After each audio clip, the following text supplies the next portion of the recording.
अस्सलाम वालेकुम, hi this is Awais. In this video हम लोग बात करने वाले हैं 3 डायमेंशनल स्ट्रक्चर ऑफ प्रोटीन के बारे में। So basically this is the second video of protein series.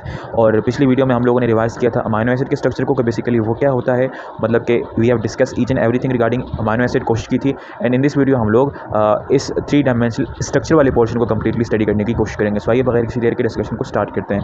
अच्छा, सो एज वी नो कि जो प्रोटीन की नेचुरल एग्जिस्टेंस है वो तब है कि जब अमाइनो एसिड्स आपस में मिलें वाया पेप्टाइड बॉन्ड, और जब मिलें तो एक लंबी चेन बने, वो चेन अपने आप को एक 3 डायमेंशनल स्ट्रक्चर में कन्वर्ट करे, और वो एक्चुअल में एक प्रोटीन की शक्ल होती है लाइफ में, लिविंग सिस्टम के अंदर। वो जाके उसके अपने फंक्शन परफॉर्म करती है। इस तरह से वो अमाइनो एसिड के सीक्वेंस जो है वो किस तरह से अपने आप को 3 डायमेंशनल स्ट्रक्चर में कन्वर्ट करते हैं वो हम लोग इस वीडियो में कवर अप करेंगे। So basically what do you mean by 3 dimensional structure of protein. मैंने जिस तरह से पीछे अर्ज किया कि जो अमाइनो एसिड्स हैं वो अपने आप को अरेंज करेंगे on the basis of mRNA basically, as you know. और जब वो अरेंज करेंगे एक सीक्वेंस में, तो वो सीक्वेंस अपने आप को जिस तरह से एज यू कैन सी कि यहाँ पर इनके स्टेप्स हैं कि किस तरह से ये अपने आप को पहले यहाँ होता है, then it form the secondary structure, फिर वो टर्शरी पे आता है, and then it form the quaternary which is the actual functional structure of protein. So ठीक है। अच्छा, एक और बात, नेटिव कन्फर्मेशन।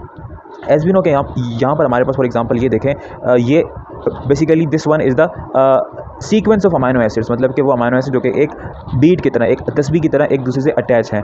तो उसकी जो कन्फर्मेशन है, कन्फर्मेशन मीन्स स्ट्रक्चर, उसकी साख्त, मतलब कि उसका जो वर्किंग स्ट्रक्चर है, that actually refers to conformation. तो मेरा ये सवाल है, क्या इस अमाइनो एसिड के सीक्वेंस के सिर्फ और सिर्फ एक ही स्ट्रक्चर पॉसिबल है? बहुत सारे पॉसिबल है ना। लेकिन उन बहुत सारे स्ट्रक्चर्स में से वो स्ट्रक्चर जो कि लिविंग सिस्टम में एक प्रोटीन का होता है, जो कि उसको फंक्शन परफॉर्म करने में मदद देता है, उस स्ट्रक्चर को आप लोग कहते हैं native conformation, the one which is biologically active, right. अच्छा, एज यू नो के जो आपके पास प्रोटीन का स्ट्रक्चर्स हैं उसके कुछ स्टेप्स हैं। असल में एक जो अमाइनो एसिड का सीक्वेंस होता है, ठीक है, उसको हम लोग प्राइमरी प्रोटीन कहते हैं, ठीक है। जब वो प्राइमरी प्रोटीन अपने आप को एक नए स्ट्रक्चर में अरेंज करता है, जब वो अपने मतलब एक ही, मतलब कि एक जो सीक्वेंस होता है वो अपने में ही, मतलब कि वो एक सीक्वेंस के अंदर ही जब हाइड्रोजन बॉन्डिंग होती है उसके बाद बनता है सेकेंडरी। जब वो एक जो आपके पास सीक्वेंस होता है जो कि आपस में हाइड्रोजन बॉन्ड से अटैच होता है, जिसको आप लोग सेकेंडरी कहते हैं, जब वो फर्दर बॉन्ड्स बनाता है जिसमें आपके पास हाइड्रोजन बॉन्ड होती है, जिसमें आपके पास सल्फर बॉन्ड होती है, मतलब जिसको आप लोग डाइसल्फाइड बॉन्ड कहते हैं। इसके अलावा आपके पास जो कोऑर्डिनेट बॉन्ड होती है, मतलब कि मजीद बॉन्ड बना के जब अलग से 3 डायमेंशनल स्ट्रक्चर में अपने आप को कन्वर्ट करते हैं, उसको आप लोग टर्शरी कहते हैं। और जब बहुत सारे 3 डायमेंशनल स्ट्रक्चर्स आपस में अटैच होते हैं उसको आप लोग क्वाटरनरी कहते हैं, राइट। अच्छा, सो ये बात करते हैं प्राइमरी स्ट्रक्चर के बारे में। जिस तरह से मैंने बताया कि primary structure is the order in which the amino acids are covalently linked together, मतलब कि वो ऑर्डर जिसके अंदर एक अमाइनो एसिड के सीक्वेंस, मतलब कि अमाइनो एसिड्स आपस में अटैच है। फॉर एग्जांपल आपके पास यहाँ पर 2 एग्जांपल हैं, this one and this one. मेरा सवाल ये है कि अगर आप उसमें देखें तो आपको सेम अमाइनो एसिड नजर आएंगे, मतलब कि इनकी जो टाइप्स हैं, मतलब कि ऊपर वाले लाइन है दिस वन, इसके अंदर भी आपके पास 7 अमाइनो एसिड हैं और नीचे वाले में भी 7 अमाइनो एसिड हैं, और सबके अंदर एक जैसे अमाइनो एसिड, लेकिन फ़र्क सिर्फ इतना है कि उनका जो सीक्वेंस है वो डिफरेंट है। तो मेरा सवाल ये है कि इतनी सिमिलैरिटी है, number of amino acid same है, उनकी टाइप सेम है, तो क्या ये दोनों प्रोटीन सेम है? नहीं है ना, बिकॉज इनमें सीक्वेंस का डिफरेंस है। बिकॉज लेटर ऑन हम लोग जाके देखेंगे कि ये जो आपका सीक्वेंस है ये डिसाइड करता है कि लेटर ऑन जाके इस प्रोटीन का 3 डायमेंशनल स्ट्रक्चर कैसा होगा। मतलब कि the 3 dimensional structure of a protein is totally depending on the amino acid sequence present in the primary structure of that protein, जिस तरह से नीचे लिखा हुआ भी है। सो यार आपका primary structure, but it is nothing but a order in which the amino acids are linked together. तो अगर बात करें कि इस प्राइमरी स्ट्रक्चर की क्या इंपॉर्टेंस होती है, तो एक बहुत ही फेमस एग्जांपल है, अगर आपकी थोड़ी सी बैकग्राउंड है बायोलॉजी से लिंक्ड, तो आपको पता होगा कि सिकल सेल एनीमिया एक डिजीज़ है जो कि ब्लड रिलेटेड है। उसमें आपका जो ब्लड सेल्स हैं उनकी शेप जो है वो सही से नहीं होती और वो आपकी ब्लड वेसल्स में क्लॉट हो जाते हैं। असल में इसमें होता ये है कि वो पेशेंट्स जिनमें ये सिकल सेल एनीमिया की डिजीज़ होती है, उनमें एक ब्लड का प्रोटीन है जिसको आप लोग हीमोग्लोबिन कहते हैं। उसमें होता ये है कि 300 अमाइनो एसिड के ऊपर मुश्तमिल किया हुआ एक प्रोटीन होता है, जिसमें सिर्फ और सिर्फ एक सिंगल अमाइनो एसिड का डिफरेंस होता है। होता ये है कि जो नॉर्मल होते हैं, मतलब कि जो नॉर्मल लोग होते हैं, उनमें होता है उस पोजीशन के ऊपर ग्लूटामिक एसिड, लेकिन पेशेंट्स के अंदर वहाँ पर वैलिन होता है। एज यू कैन सी कि ये आपके पास ही नॉर्मल जीन है, टी ऊपर ए नीचे,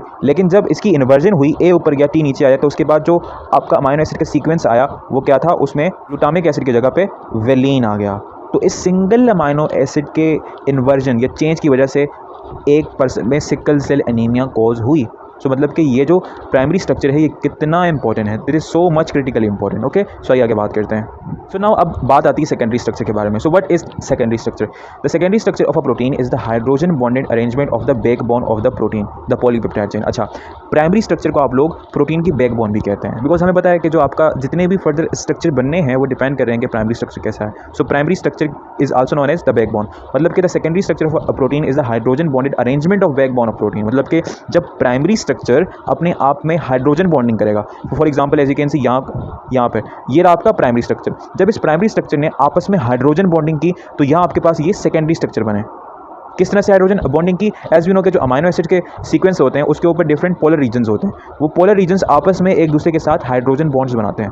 जब वो हाइड्रोजन बॉन्ड बनती हैं तो उससे होता ये है कि वो जो प्रोटीन है उसके जो अमाइनो एसिड है वो एक खास एंगल के ऊपर टर्न कर जाते हैं, और जब वो ओवरऑल पूरे का पूरा जो प्रोटीन है उसके अंदर जितने भी अमाइनो एसिड है वो अपने आप के खास एंगल पर टर्न करवाएंगे, तो उसकी वजह से होता ये है कि वो जो पूरा का पूरा प्रोटीन है वो एक सेकेंडरी स्ट्रक्चर में कन्वर्ट हो जाता है। सो मतलब कि secondary structure is the hydrogen bonding. अच्छा, ये जो हाइड्रोजन बॉन्डिंग होगी ये उसी अमाइनो एसिड का सीक्वेंस आपस में हाइड्रोजन बॉन्ड बनाएगा। मतलब कि एक अमाइनो एसिड का सीक्वेंस मतलब एक अमाइनो एसिड की चेन है जिसको आप लोगों ने प्राइमरी प्रोटीन का है, तो उसमें होगा ये कि फॉर एग्जांपल जो आपके पास अल्फा हेलिक्स होता है उसमें से होता है कि पहला अमाइनो एसिड चौथे अमाइनो एसिड के साथ हाइड्रोजन बॉन्ड बनाता है, और इस तरह से हर पहला अमाइनो एसिड हर चौथे अमाइनो एसिड के साथ हाइड्रोजन बॉन्ड बनाता है। इससे होता ये है कि वो पूरा का पूरा जो अमाइनो एसिड का सीक्वेंस होता है वो एक स्ट्रक्चर में कन्वर्ट हो जाता है जिसको आप लोग सेकेंडरी स्ट्रक्चर कहते हैं। Within each amino acid residue are two bonds with reasonably free rotation as we have discuss in the previous video if you have watched. अगर आपने नहीं देखी सो मस्ट गो देयर, मैंने उसमें बिल्कुल एक्सप्लेन कर रखा है कि इसका क्या मतलब है। अच्छा, मतलब कि आपको पता है कि जो आपके पास पेप्टाइड बॉन्ड है वो तो रोटेट नहीं कर सकती because it is a partial double bond. अच्छा, दो बॉन्ड हैं जो कि रोटेट कर सकती हैं। एक कार्बन, ये एक कार्बन असल में अल्फा कार्बन है बिकॉज अल्फा कार्बन आपको पता है कि जो अमाइनो एसिड का बिल्कुल सेंटर वाला कार्बन होता है उसको आप लोग अल्फा कार्बन कहते हैं। यानी कि जो अमाइन का है और अल्फा कार्बन के दरमियान जो सिंगल बॉन्ड है वो रोटेट करती है, and on the other hand alpha carbon और कार्बोक्सिलिक कार्बन के दरमियान का जो सिंगल बॉन्ड है वो भी रोटेट करती है, लेकिन आपके पास जो पेप्टाइड बॉन्ड है वो रोटेट नहीं करता। तो इस बिहाफ के ऊपर भी आपका जो फर्दर स्ट्रक्चर है वो प्रोटीन का जो है वो फॉर्म होता है। Side chain also play a vital role in determining the three dimensional shape of a protein but only the backbone is considered in the secondary structure. मतलब कि जो साइड चेन है, जो आर ग्रुप है, अगर वो हैवी होता है तो उसकी भी हाथ के ऊपर भी जो आपके पास प्रोटीन्स होते हैं मतलब कि उसका जो सेकेंडरी स्ट्रक्चर होता है वो इफेक्ट हो सकता है। ओवरऑल प्रोटीन का थ्री डायमेंशनल स्ट्रक्चर भी इफेक्ट होता है, लेकिन बिकॉज जो आपकी बैकबोन है वो जस्ट सिंपल आपके पास अमाइनो एसिड का सीक्वेंस है, मतलब जो उसकी अपनी बैकबोन है, राइट। अच्छा, यहाँ पर नीचे दिया गया रामचंद्र एंगल, मतलब कि जो रामचंद्रन प्लॉट है, असल में रामचंद्र प्लॉट मतलब कि रामचंद्र एक साइंटिस्ट जो कि इंडिया से बिलोंग करते थे, उन्होंने इस तरह की स्टडी की जिसमें उन लोगों ने मतलब कि रामचंद्र और उनकी टीम ने इन अमाइनो एसिड के सीक्वेंस में कुछ खास किस्म के एंगल्स फाइंड किए इन बिटवीन बॉन्ड्स, ठीक है। तो उनको आप लोग फाई और साई बॉन्ड भी कहते हैं। We are not discussing this topic in detail because ये अपनी इसके लिए दुनिया है, बिकॉज इसको समझाने के लिए हमें बहुत सारी डिफरेंट चीज़ों को समझना भी ज़रूरी है। But if you are interested and you want to know that, तो आप लोग जा सकते हैं यूट्यूब के ऊपर and you can search Shomu's biology Ramachandran, get the whole video on this topic from that master teacher and you can watch the video और आप वहाँ से समझ सकते हैं, राइट। अच्छा, सो अगर आगे बात करें, सो टाइप्स ऑफ सेकेंडरी स्ट्रक्चर, मतलब कि जो आपके पास सेकेंडरी स्ट्रक्चर होते हैं वो दो किस्म के होते हैं। एक को आप लोग कहते हैं अल्फा हेलिक्स और दूसरे को आप लोग कहते हैं बीटा शीट या फिर बीटा प्लीटेड शीट। दोनों का बेसिक प्रिंसिपल ये है कि जो आपके पास प्राइमरी प्रोटीन है वो मतलब कि उसके जो अमाइनो एसिड्स हैं वो आपस में हाइड्रोजन बॉन्ड्स बनाते हैं, और जब वो हाइड्रोजन बॉन्ड बनाते हैं तो उससे जो सेकेंडरी स्ट्रक्चर है वो बनता है, और वो दो किस्म का होता है। वो अल्फा हेलिक्स हो सकता है और वो बीटा प्लीटेड शीट या फिर आप उसको बीटा शीट कह सकते हैं। बीटा प्लीटेड शीट भी समहाउ उसको मतलब कि मोस्टली उसको कहा जाता है। अच्छा, यहाँ पर जो आपके पास फाई और साई एंगल हैं they repeat themselves in contiguous amino acids in a regular secondary structure. मतलब कि ये जो आपके पास एंगल्स बनते हैं एज वी डिस्कस अबव, तो वो आपके पास इस तरह से हर अमाइनो एसिड मतलब कि हर पूरे के पूरे जो सीक्वेंस होते हैं उसमें ये एंगल्स जो है वो रिपीट हो रहे होते हैं। उसकी बिहाफ के ऊपर भी उसका जो सेकेंडरी स्ट्रक्चर है वो थोड़ा सा कन्फाइंड हो जाता है। Periodic structure in protein backbone the alpha helix and beta pleated sheet are periodic structure. मतलब कि ये ऐसे स्ट्रक्चर होते हैं, periodic means the thing which repeats itself, because ये जो अल्फा हेलिक्स है बिकॉज स्ट्रक्चर सेकेंडरी स्ट्रक्चर जो कि हेलिक्स की तरह होता है उसमें होता ये है कि जो आपकी हाइड्रोजन बॉन्डिंग है, मतलब कि जो आपकी हाइड्रोजन बॉन्डिंग और फाई और साई का जो एंगल मतलब कि उसका जो एंगल्स हैं वो थोड़े थोड़े सीक्वेंस के बाद अपने आप को रिपीट करते हैं। तो इस तरह से एक रेगुलर पीरियोडिक स्ट्रक्चर बन सकता है। एज यू कैन सी कि यहाँ ऊपर जो कर्व है वो यहाँ पर भी है, यहाँ पर भी है, यहाँ पर भी है। इट मीन्स दैट कि इट्स अ पीरियोडिक स्ट्रक्चर जो अपने आप को रिपीट कर रहा है। The alpha helix is rod-like and involved only one polypeptide, while on the other hand the beta pleated sheet structure can give a two-dimensional structure array and can involve one or more polypeptide। मतलब कि जो आपके पास alpha helix होते हैं, because आपको पता है कि alpha helix type of secondary structure, उसमें होता ये है कि आपके पास जो पॉलीपेप्टाइड होता है वो खाली सिंगल होता है, मतलब कि सिर्फ और सिर्फ इंट्रा चेन हाइड्रोजन बॉन्डिंग होती है। Intra means with in the same polypeptide. लेकिन जो ऑन द अदर हैंड आपके पास जो बीटा शीट है उनमें आपके पास दो किस्में हो सकती हैं, या तो उनमें इंट्रा चेन होगी या इंटर चेन होगी, मतलब दो डिफरेंट पॉलीपेप्टाइड भी आपस में बीटा स्ट्रक्चर्स बना सकते हैं और एक सिंगल पॉलीपेप्टाइड भी आपस में मतलब अपने ही अंदर बीटा स्ट्रक्चर यानी बीटा प्लीटेड शीट बना सकता है, राइट। सो यहाँ पर अल्फा हेलिक्स के बारे में मजीद इन्फॉर्मेशन है। The alpha helix is stabilised by hydrogen bonds parallel to the helix axis within the backbone of a single polypeptide chain counting from the N terminal and the CO O group of each amino acid residue is hydrogen bonded to the NH group of the amino acid 4 residue away from it in the covalently bond sequence. The atoms involved with the hydrogen bond strengths and thus make the अच्छा इसमें ये बताया गया है कि as we know के जो आपके पास अल्फा हेलिक्स तब बनता है जब आपके पास हर फर्स्ट अमाइनो एसिड अपने से 2 अमाइनो एसिड छोड़कर, मतलब कि हर फर्स्ट अमाइनो एसिड 2 छोड़ने के बाद चौथा आएगा, चौथे के साथ हाइड्रोजन बॉन्ड बनाते हैं। किस तरह से बनाते हैं? बिकॉज हमें पता है कि अमाइन के ऊपर एक हाइड्रोजन फ्री होता है, ठीक है, और कार्बोक्सिलिक के ऊपर भी एक जो ऑक्सीजन है जो कि डबली बॉन्डेड होता है वो भी फ्री होता है। तो वो ऑक्सीजन और अमाइन का जो हाइड्रोजन है वो आपस में हाइड्रोजन बॉन्ड बनाता है, और जब इसमें से हाइड्रोजन बॉन्डिंग होती है तो एज वी नो के वो जो स्ट्रक्चर है वो आपका अल्फा हेलिक्स बनता है। ओके, तो यहाँ पर आप लोग देख सकते हैं कि जो आपके अल्फा हेलिक्स का जो स्ट्रक्चर है वो मोर कन्फाइंड वे में है। एज यू कैन सी कि this is actually the oxygen, right, and यहाँ पर आपके पास हाइड्रोजन है, and this hydrogen bonds in between hydrogen of amine and oxygen of carboxylic acid forms in between the first and the fourth amino acid, right. So as we know कि जो आपके पास alpha helix होता है वो helix की form में होता है, मतलब उसमें टर्न्स होंगी, मतलब तो उसमें हर टर्न के अंदर 3.6 रेजिड्यूज आते हैं। बिकॉज आपको पता है कि जब अमाइनो एसिड्स अपने आप को प्रोटीन में डालते हैं तो वो अमाइनो एसिड नहीं बल्कि अमाइनो एसिड रेजिड्यूज बन जाते हैं, राइट, बिकॉज उसमें से एक वाटर निकलता है when they form peptide bond. अच्छा, तो एक टर्न के अंदर 3.6 रेजिड्यूज होते हैं अमाइनो एसिड के, and the pitch of the helix, मतलब कि उसकी जो लेंथ होती है, the linear distance in between the length, मतलब कि एक टर्न के अंदर जितना डिस्टेंस होता है वो होता है 5.4 एंगस्ट्रॉम, राइट, मतलब कि the distance of each turn, the linear distance, ये the length of each turn is 5.4 angstrom, right. लेकिन यहाँ पर ऑन द अदर हैंड कुछ फैक्टर्स हैं जो कि अल्फा हेलिक्स को डिस्टर्ब कर सकते हैं। फॉर एग्जांपल प्रोलीन, बिकॉज आपको पता है कि जो आपका प्रोलीन है वो सेकेंडरी अमाइन का स्ट्रक्चर फॉर्म करता है, मतलब उसका जो आर ग्रुप है उसमें जो कार्बन्स होते हैं वो अटैक करते हैं आपके पास अमाइन के ऊपर ऑफ अमाइनो एसिड, ठीक है, और उससे होता ये है कि जो अमाइन है वो सेकेंडरी अमाइन बन जाता है, और जब ये जो सेकेंडरी अमाइन है जब ये आपके पास जो बॉन्ड बनाता है पेप्टाइड बॉन्ड, तो उस पेप्टाइड बॉन्ड बनाने के बाद इस नाइट्रोजन के ऊपर, यानी उस अमाइनो एसिड में नाइट्रोजन के ऊपर कोई एक्स्ट्रा हाइड्रोजन नहीं बच चुके आपके पास जाके बाद में हाइड्रोजन बॉन्डिंग में टेक पार्ट करें, राइट। सो इस वजह से जो अल्फा हेलिक्स है ये डिस्टर्ब हो जाता है when it got proline in the pathway. The peptide backbone in the beta sheets is almost completely extends.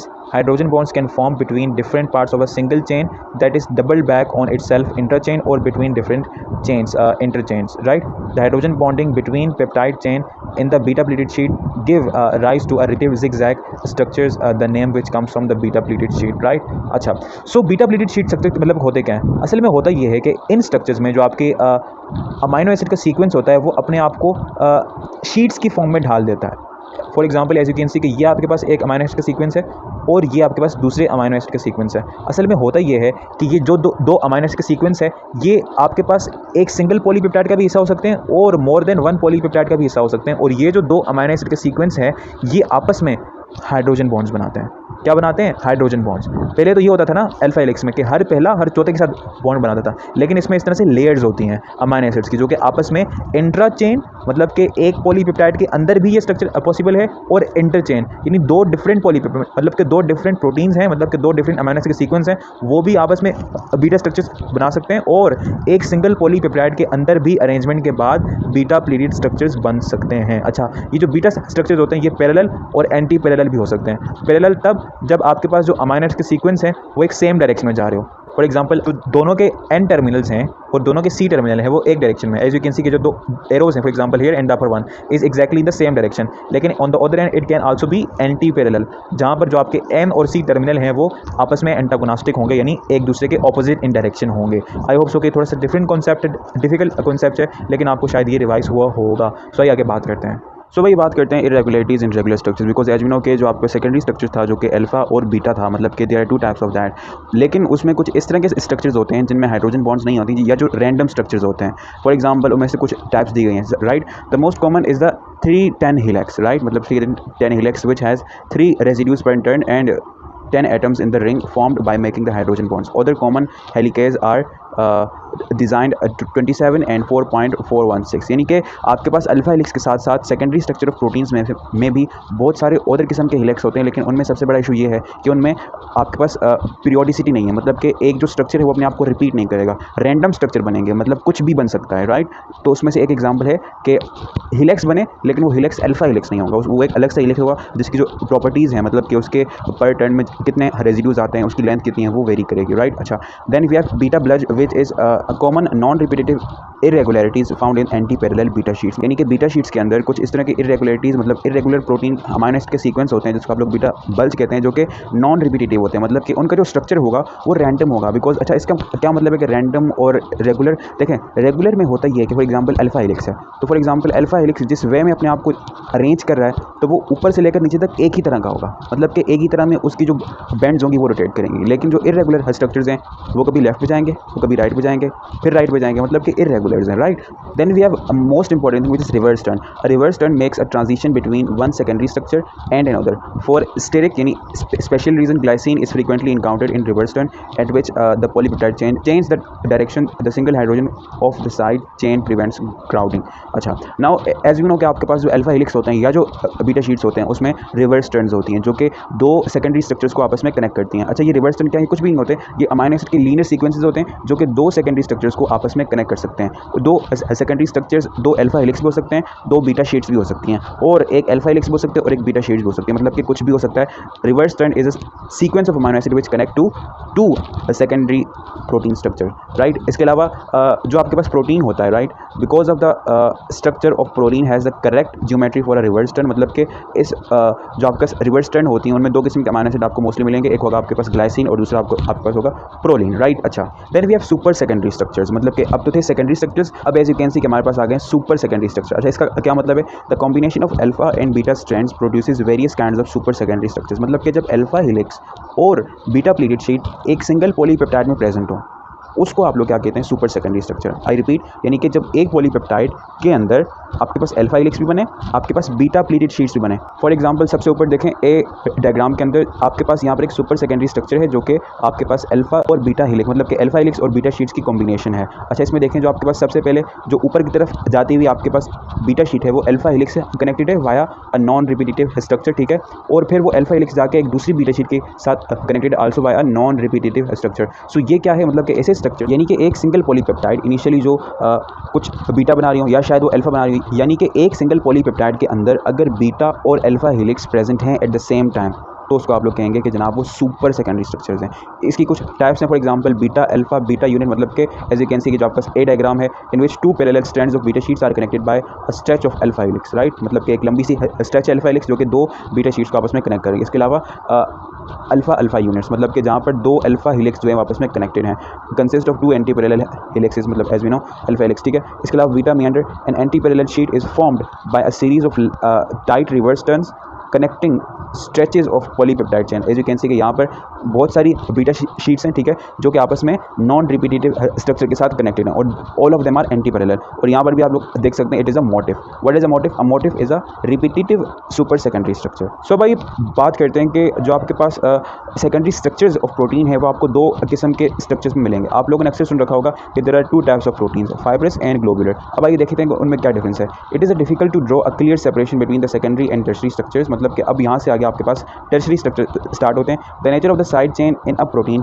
Part of the tertiary structure can influence the folding of the backbone, because as we know कि जो आपके पास backbone होती है एक protein की, मतलब कि the primary structure वही डिसाइड करती है कि उसका जो टर्शरी सेकेंडरी और बाद में जाके क्वाटरनरी स्ट्रक्चर किस तरह से बनेंगे। Comparing collagen with silk and wool fibres can be illuminating. Silk fibre consist largely of the protein fibroin, मतलब कि जो आपका सिल्क, मतलब कि जो आपके पास रेशम होता है वो भी एक प्रोटीन होता है ना, तो वो जो प्रोटीन होता है वो फाइब्रस होता है जो कि कोलेजन की तरह होता है। कोलेजन आपके पास वो प्रोटीन है जो कि आपकी बोन्स में, आपकी मसल्स में आपके as a connective tissue present होता है, जो भी एक फाइब्रस प्रोटीन है। But unlike collagen consist largely of beta sheets. जो सिल्क और कोलेजन में फ़र्क ये है वो ये है कि जो आपका सिल्क है वो मोस्टली बीटा शीट्स के ऊपर कंसिस्ट करता है, ऑन द अदर हैंड जो आपका कोलेजन है वो मोस्टली अल्फा हेलिक्स के ऊपर कंसिस्ट करता है। Fibres of wool consist of largely of the protein keratin, मतलब कि जो आपके पास फाइबर्स हैं, मतलब जो फाइब्रस प्रोटीन्स हैं वो मोस्टली आपके पास एक प्रोटीन जिसको आप लोग केराटिन कहते हैं उसके ऊपर कंसिस्ट करता है, which is largely of alpha helix. लेकिन ये तो थी कुछ कैरेक्टरिस्टिक्स, लेकिन what basically fibrous proteins are. देखें, फाइब्रस प्रोटीन वो प्रोटीन होता है जो कि लीनियरली आपके पास प्रेजेंट होता है, मतलब कि उसमें जितने भी आपके पास पॉलीपेप्टाइड होते हैं वो एक दूसरे के ऊपर बाइंड होंगे। For example as you can see यहाँ आपके ऊपर बहुत सारे पॉलीपेप्टाइड जो कि आपको डिफरेंट कलर्स में शो किए गए, ये एक दूसरे के ऊपर बाइंड करके एक फाइब्रस प्रोटीन बना रहे हैं। तो basically it is a fibrous protein, मतलब कि such proteins in which polypeptide bind on each other, ठीक है, and they form a rough and tough strong super secondary structure is known as fibrous protein. So इस तरह से आपका globular protein भी है। In another protein the backbone folds back on itself to produce a more or less spherical shape, these are called as globular proteins. मतलब कि इस तरह के आपके पास प्रोटीन्स जो कि आपस के ऊपर मतलब कि एक दूसरे के ऊपर वाइंड होकर ग्लोब्यूलर मतलब कि राउंडेड स्ट्रक्चर्स बना देते हैं, spherical structure. As you can see यहाँ आपके पास मायोग्लोबिन की डायग्राम है, ये असल में इस तरह से दिखता है। इसमें आपके पास बहुत सारी अल्फा हेलिक्स होती हैं जो कि अपने ऊपर वाइंड होकर ग्लोब्यूलर स्ट्रक्चर इख्तियार कर लेती हैं। देखें तो इसमें आपके पास जो आपके पास शेप है वो क्या है, ग्लोब्यूलर है, राइट। तो इस तरह के प्रोटीन्स को जिसमें जो आपके पास पॉलीपेप्टाइड्स हैं वो एक दूसरे के ऊपर फोल्ड होकर ग्लोब्यूलर प्रोटीन्स बनाए। अच्छा, ये जो फोल्ड्स हो रहे हैं ये किस तरह से हो रही है हम लोग लेटर ऑन जाके टर्शरी स्ट्रक्चर्स में देखेंगे कि इसकी फोल्डिंग में क्या चीज़ें इन्वॉल्वमेंट है। लेकिन there helical and pleated sheet sections can be arranged so as to bring the ends of the sequence close to each other in 3 dimension.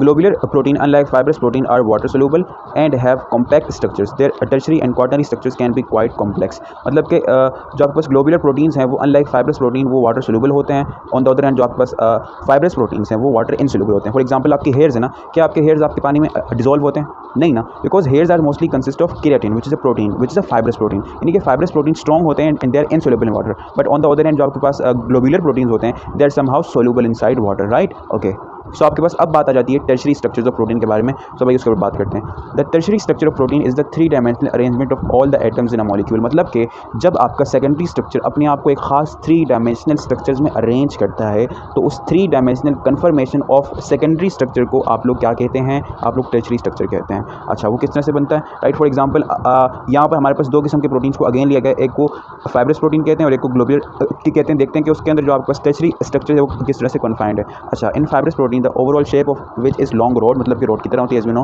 The secondary structure also provides much of the information about the tertiary structure. ये तो बहुत basic की बात है।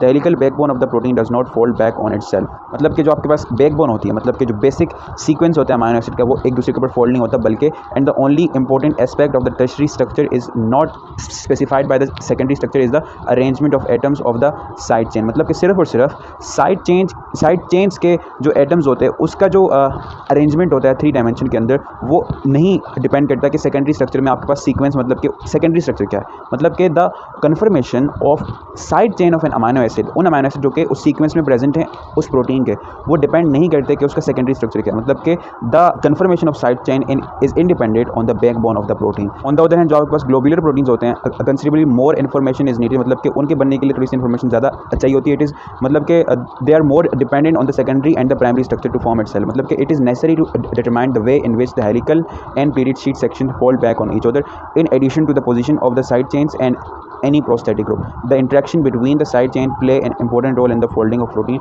The folding pattern frequently brings residue that are separated in amino acid sequence into proximity in the tertiary structures of protein or in the native conformation of the protein.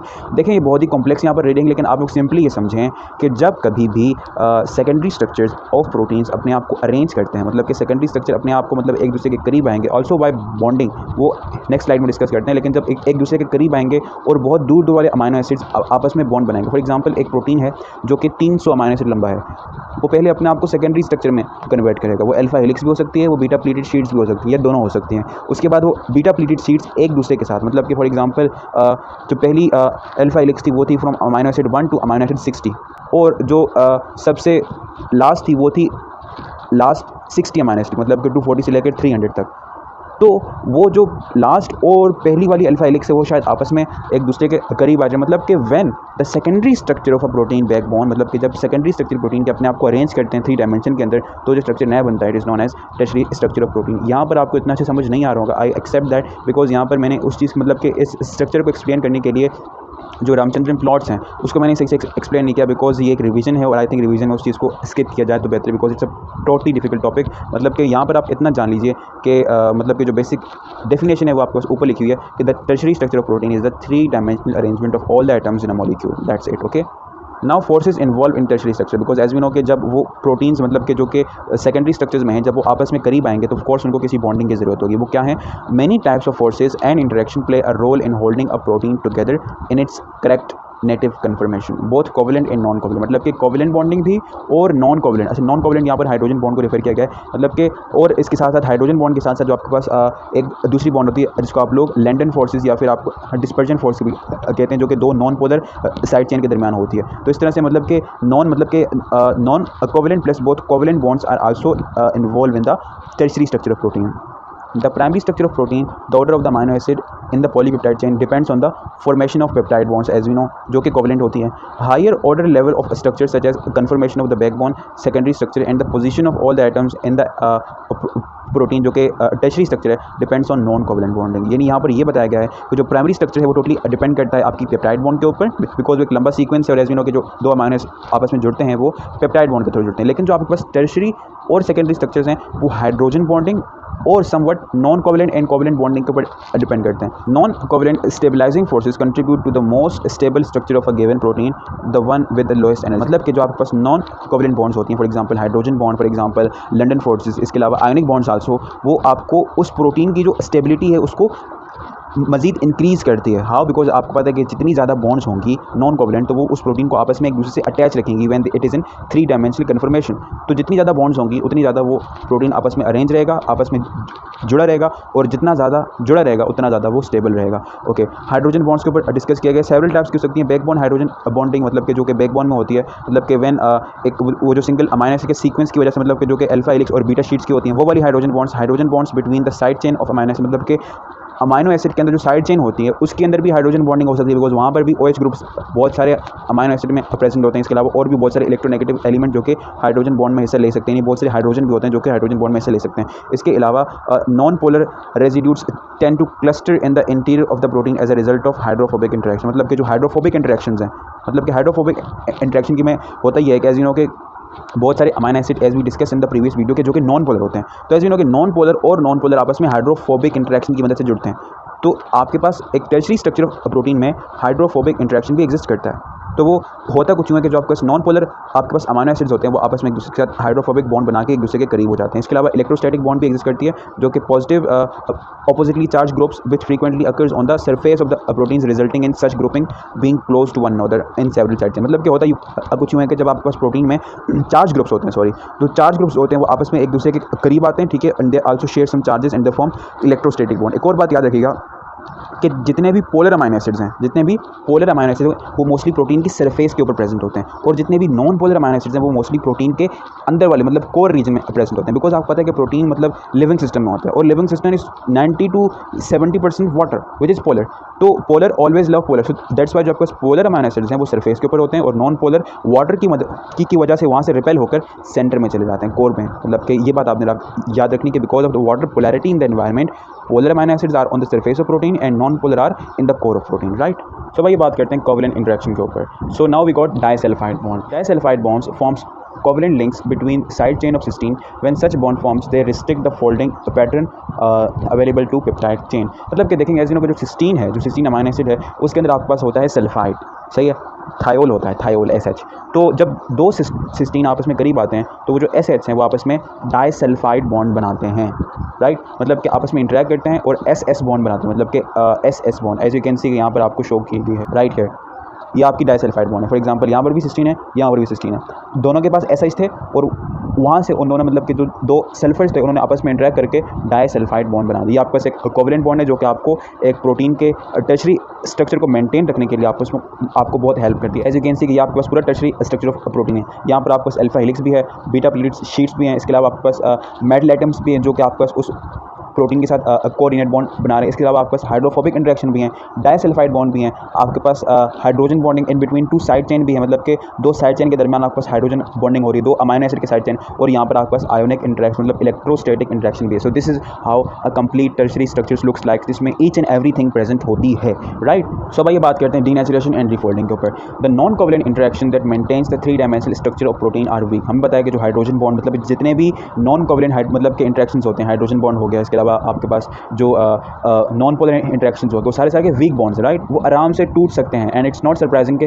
They can be disturb as we know. The unfolding of protein मतलब कि disruption of tertiary structure is called as denaturation. मतलब कि जब protein unfold होता है, as you can see कि यहाँ आपके पास एक टर्शरी स्ट्रक्चर है, जब वो अनफोल्ड हुआ, डीनेचर हुआ उसकी, अच्छा डीनेचर मीन्स कि जब उसका नॉन कोवलेंट जो इंटरेक्शंस हैं वो टूट गए. बिकॉज आपको पता है कि hydrogen bond can break easily because it's a weak bond. जब वो टूट जाती है तो वो आपको उस प्रोटीन को अनफोल्ड करके डीनेचर कर देती है, and the process known as denaturation, ठीक है. Reduction of disulphide bonds leads to the more even extensive unravelling of the tertiary protein. मतलब क्या कि जब जो आपके पास कोवेलेंट इंटरेक्शन है, जो कि स्ट्रॉन्ग इंटरेक्शन है, जो कि मोस्टली आपके पास डाइसल्फाइड बॉन्ड्स होती हैं, जब वो कम होंगी तो जाहिर सी बात है नॉन कोवेलेंट बॉन्डिंग मतलब कि हाइड्रोजन बॉन्डिंग और आपके पास हाइड्रोफोबिक इंटरेक्शन ज़्यादा होंगे, जो कि आराम से डीनेचर हो सकते हैं। मतलब कि एक टर्शरी प्रोटीन में अगर आपके पास जो कोवेलेंट इंटरेक्शन मतलब जो आपके पास डाइसल्फाइड बॉन्ड है उसकी तादाद कम है तो आपके पास प्रोटीन के डीनेचर होने के चांसेस भी ज़्यादा होते हैं। Denaturation and reduction of disulphide bond are frequently combined when complete disruption of a tertiary structure of protein is desired. It means that when you want to disrupt the complete structure of a tertiary protein, तो आप लोग इन दो चीज़ों को यानी denaturation को means that के disruption of non covalent bonding plus reduction of disulfide bond को आप लोग frequently combine कर देते हैं। उससे क्या होता है कि जो कि प्रोटीन का स्ट्रक्चर होता है 3 डायमेंशनल वो वीक हो जाता है एंड दे डिसरप्ट और वो डीनेचर मतलब कि डिस्ट्रॉय हो जाता है, राइट। अच्छा, under proper experimental condition the disturbed structures can then be completely recovered. Because आपको पता है कि जो आपके पास प्रोटीन का टर्शरी सेकेंडरी क्वाटरनरी स्ट्रक्चर है वो टोटली डिपेंड कर रहा होता है आपके अमाइनो एसिड के सीक्वेंस के ऊपर। तो अगर प्रोटीन डिस्टर्ब भी हो गया मतलब कि वो डील हो गया तो वो अगेन रीनेचर हो जाता है। क्यों? क्योंकि आपने उसके बेसिक जो उसके टर्शरी स्ट्रक्चर बनाने की जो रिक्वायरमेंट थी, जो सेकेंडरी स्ट्रक्चर बनाने की जो रिक्वायरमेंट जो कि आपका बैकबोन थी, उसको तो आपने चेंज नहीं किया। आपने खाली नॉन इंटरेक्शन मतलब कि नॉन हाइड्रोजन बॉन्ड्स को आपने तोड़ दिया है, तो वो तो दोबारा भी बन सकती हैं। तो मतलब कि denaturation is a reversible process. Protein can be denature in several ways. मतलब आप एक प्रोटीन को बहुत डिफरेंट तरीक़ों से मतलब मुख्तलिफ किस्म के तरीक़ों से आप उसको डीनेचर कर सकते हैं। उनमें से एक है heat. An increase in temperature favors a vibration within the molecule and the energy of this vibration can become great enough to disrupt the tertiary structure। यानी कि जब आप टेम्परेचर बढ़ाते हैं, बिकॉज आपको पता है कि अकॉर्डिंग टू के kinetic molecular theory temperature is directly proportional to kinetic energy. जो जब आपकी काइनेटिक एनर्जी यानी कि मॉलिक्यूल्स की एटम्स की मूवमेंट की जो एनर्जी है वो बढ़ेगी तो वो तेज तेज मूव करेंगे, तो जो वीक इंट्रैक्शन होगी वो तो आराम से टूट जाएगी। यानी कि टेम्परेचर इंक्रीज करने से भी एक प्रोटीन डीनेचर हो सकता है और होता है मोस्टली। इसकी बहुत अच्छी एग्जाम्पल है कि जब आपको फीवर होता है तो आपको भूख नहीं लगती है ना। उसके एक मेजर रीज़न ये है कि जब आपको फीवर होता है तो आपके एंजाइम्स डीनेचर हो जाते हैं आपके स्टमक के, और अगर आपके एंजाइम काम नहीं करेंगे मतलब कि ऑलरेडी जो आपकी स्टमक में फूड प्रेजेंट था वो डाइजेस्ट नहीं होगा तो आपको नई भूख की तलब कैसी लगेगी। Eight either high or low extreme of pH at least some of charges on the protein are missing and so the electrostatic interaction that which normally stabilise the native active form of protein are drastically right. मतलब कि आप जब pH change करते हैं, because pH भी आपके protein के 3 dimensional structure के ऊपर असरअंदाज होता है, तो जब आप एक पीएच को एक्सट्रीम पर लेके जाते हैं मतलब हाईली एसिडिक और हाईली बेसिक जब आप लेके जाते हैं तो वो पीएच जो है वो आयोनिक बॉन्ड के ऊपर इफेक्ट करता है। एंड एज यू नो के आयोनिक बॉन्ड की क्या इंपॉर्टेंस है in the formation of the 3 dimensional structure of protein, right. The binding of detergents such as sodium dodecyl sulphate also denature the protein. मतलब कि जो detergents होते हैं, अच्छा डिटर्जेंट्स क्या होते हैं? ऐसे सब्सटेंसेस जो कि आप फॉर एग्जांपल जो आप वॉशिंग में यूज़ करते हैं, अगर उसके स्ट्रक्चर के ऊपर थोड़ी सी बात की जाए तो उसमें 2 चीज़ें होती हैं, non polar and polar region होता है। उसमें कुछ हुए हैं कि जो आपका नॉन पोलर रीजन है या फिर जो आपका पोलर रीजन है वो आपके प्रोटीन्स को डीनेचर कर देता है। Detergents tend to disturb the hydrophobic interaction, because मैंने बताया कि जो आपका उस डिटर्जेंट के स्ट्रक्चर के अंदर नॉन पोलर रीजन है वो उस प्रोटीन के अंदर नॉन पोलर अमाइनो एसिड के साथ इंटरेक्ट करता है, और जो उसका पोलर रीजन है वो वाटर के साथ कॉन्टैक्ट में होता है। तो इस तरह से उन अमाइनो एसिड के ऊपर जो कि नॉन पोलर होती हैं एक पुल फोर्स लगती है, और उन पुल फोर्स की वजह से वो जो प्रोटीन है वो डीनेचर हो जाता है। If a detergent is charge it can also disturb electrostatic interaction with in the protein. मतलब कि अगर चार्ज है वो ठीक है मतलब हाईली पोलर है तो वो आपके इलेक्ट्रोस्टैटिक इंटरेक्शन करने वाले अमाइनो एसिड को टारगेट करता है और वहाँ से भी वो प्रोटीन को डीनेचर कर सकता है। Other reagents such as urea, guanidine, hydrochloric acid forms hydrogen bonds with the protein that are stronger than those within the protein itself. मतलब कि ये जो 2 कंपोनेंट्स हैं यूरिया और ग्वानिडाइन, हाइड्रोक्लोरिक एसिड, ये जो आपके पास हैं ये बॉन्ड करते हैं hydrogen bonding with the protein, और वो जो हाइड्रोजन बॉन्डिंग ये बनाते हैं वो प्रोटीन की अपनी हाइड्रोजन बॉन्डिंग से ज़्यादा स्ट्रॉन्ग होती है। तो वो इसकी वजह से होता ये है कि these 2 reagents can also disturb hydrophobic interaction in which the same way as detergent. मतलब कि जिस तरह से जो डिटर्जेंट है वो आपकी हाइड्रोफोबिक इंटरेक्शन को डीनेचर करता है, इस तरह से ये जो 2 ऊपर के रिएजेंट हैं ये भी उसको रिएजेंट करते हैं, ठीक है। बीटा माइकैप्टोइथेनॉल एक रिएजेंट है, frequently used to reduce disulphide bridges to 2 sulphydryl group. मतलब कि ये जो रिएजेंट है बीटा माइकैप्टोइथेनॉल ये एक डीनेचरर है, और ये क्या करता है, ये जाके उस प्रोटीन के अंदर डाइसल्फाइड बॉन्ड बनाने वाले अमाइनो एसिड को टारगेट करता है और डाइसल्फाइड बॉन्ड्स को वीक कर देता है। Urea is usually added to the interaction mixture to facilitate unfolding of the protein and to increase the accessibility of the disulphide bond to the reducing agent. मतलब कि ये एक रिड्यूसिंग एजेंट है, मतलब कि रिड्यूस करता है प्रोटीन्स को। कैसे रिड्यूस करता है? एज यू नो कि इसके पास एक थायोल ग्रुप है एसएच जो कि इंटरेक्ट करता है थायोल ग्रुप के मतलब कि thiol group of amino acid inside a protein जो कि डाइसल्फाइड बॉन्ड में हिस्सा ले रहे होते हैं। जब इस तरह से होता ये है कि जो आपके पास प्रोटीन है ठीक है उसके जो अपनी डाइसल्फाइड बॉन्ड है तो वो डीनेचर होती हैं बिकॉज ये उसके साथ इंटरेक्ट कर रहा होता है और उसकी वजह से जो आपके पास प्रोटीन का 3 डायमेंशनल स्ट्रक्चर है वो डैमेज हो रहा होता है और इस तरह से जो आपके पास प्रोटीन है इट्स डीनेचर इटसेल्फ।